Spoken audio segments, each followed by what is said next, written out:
All right, guys, we'll just go ahead and get started with the Sonic Raptor. This is a blaster that you could probably find at Ollies Bargain Barn, part of their standard line. This probably reminds you a lot of the X-Shot Vigilante. You'll see a lot of similarities between this company and Zoo's X-Shot line. They did tell me that a lot of their products might look like products from other companies, but it is grassroots design. I'm just gonna go ahead and take their word for it. I have no reason not to. We're gonna go ahead and tear into this box. Let's get it, guys. All right, guys, you get your blaster and you get your 10 darts. Now, this blaster breaks open pretty easily. Just put a little bit of pressure like this. You'll have full access to the breech. Insert a dart, close it back up, pump, and fire. Pretty straightforward. Ergonomics are pretty shotgunny. Got this very diagonally angled grip, weird knuckle guard area here, Fast Shots logo here, Fast Shots logo here, and then this very long area here of just empty muzzle in front of the breech. I particularly don't care too much for these designs. It's not just limited to the Sonic Raptor. I actually don't care for this design since I first held it and used it in the X-Shot line of toys. The blaster seems to retain a pretty sci-fi look for the most part. Goes along with the rest of the Fast Shot stuff that I've seen on the shelves. The scope is pretty non-functional. It's pretty difficult to aim through these reticles. As Maritime Phone commented on one of his live streams, actually I think it was a live stream that I was on,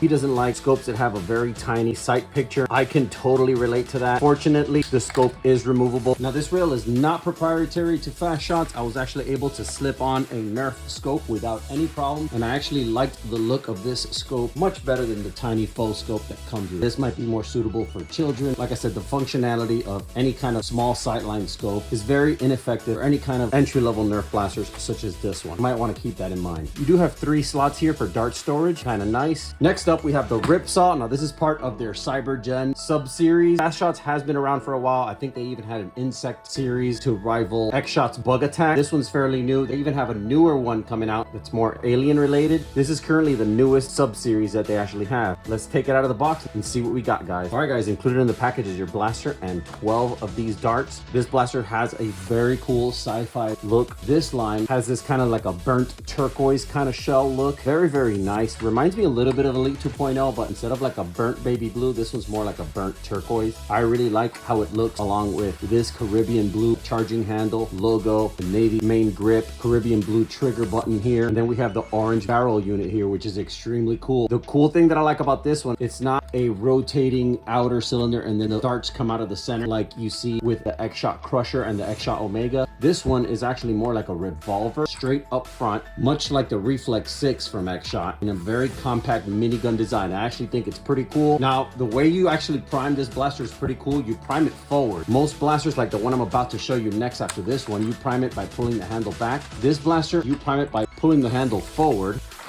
like so, and then firing by pressing the button, which is actually cool. Most of the time we get a trigger right here in front of our index finger. Here, our thumb pressing down on this button fires the blaster. Obviously, when you prime the handle forward, it also rotates the barrel assembly, lining up the next shot.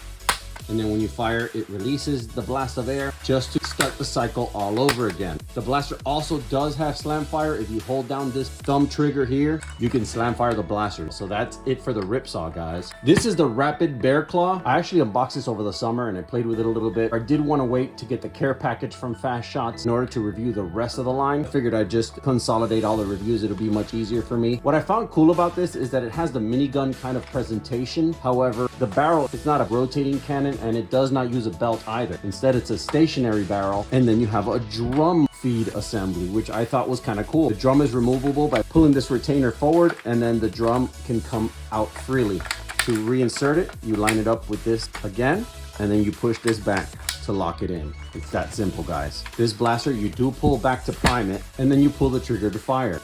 Very simple. You got your sci-fi look. Now, the Rapid Bear Claw is part of the main line of Fast Shots. These are entry-level blasters. I think performance is intentionally under what we normally see out there, primarily because these are focused around a younger audience, even though they do say age 8+. I would safely say that these are probably good for kids even 6+. And you'll see by the performance here in a little bit. However, that's not to say that these are not modifiable. I have explored a couple of options and I might have a few things planned for these. I really like the aesthetic of how they look.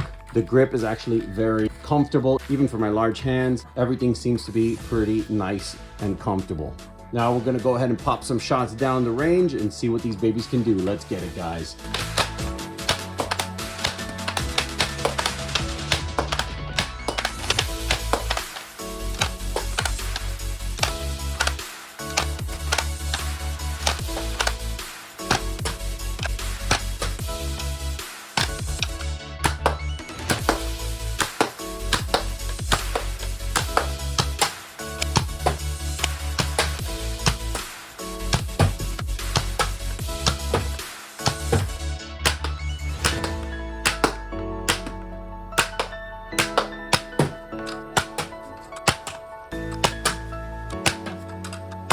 wrapping it up, I think this blaster is pretty good for the younger ones, honestly. The performance is between Elite Junior and the original N-Strike, averaging between 50 and 55 FPS. Easy to use, brake action, single front load, and pump. The young ones might have a better time with this. Accuracy is pretty good, as you were able to see in the grouping test. However, adults might find this performance a little bit lackluster. Couple things going on with the Bear Claw. I did break the handle, and this is my second time breaking it. As you can see, there's some epoxy residue on this area here. I had repaired it once and got it working for the most part. I'm not sure mechanically what causes it to jam up on prime. I've opened it up and the mechanism looks pretty straightforward for the most part. The blaster also has a tendency to slam fire before pulling the trigger, something that's not supposed to happen unless you're holding the trigger down. I've contacted Fast Shots about these problems, and they are having their engineering department look into this to see what they can do to improve the design. For the time being, I would say to stay away from the Rapid Bear Claw. Most excess inventory stores like DII's Discount and Ollies will probably have this for $30. I know list price is probably like $55, but it's nowhere near any of these two in this form. We need to wait till this product is improved and then talk about the price point after that. The Ripsaw was probably our best performing product of today's review session. It's also my personal favorite of the ones that I reviewed today. I do like the button style trigger, something new to me, but this one had the best accuracy and overall the most reliable and consistent performance. I still think that both for this and the Bear Claw, that 55 to 65 average FPS is probably best for a younger audience, maybe between Elite Junior and regular Elite ages, and probably good for plinking around the house or tagging inside the house. I'll be reviewing the front load pistols also in a group review in the next couple of weeks. You're probably going to want to check those out. I do appreciate you watching, and if you enjoyed this video, you're definitely going to like this one. Till next time, stay blasting, foam fam.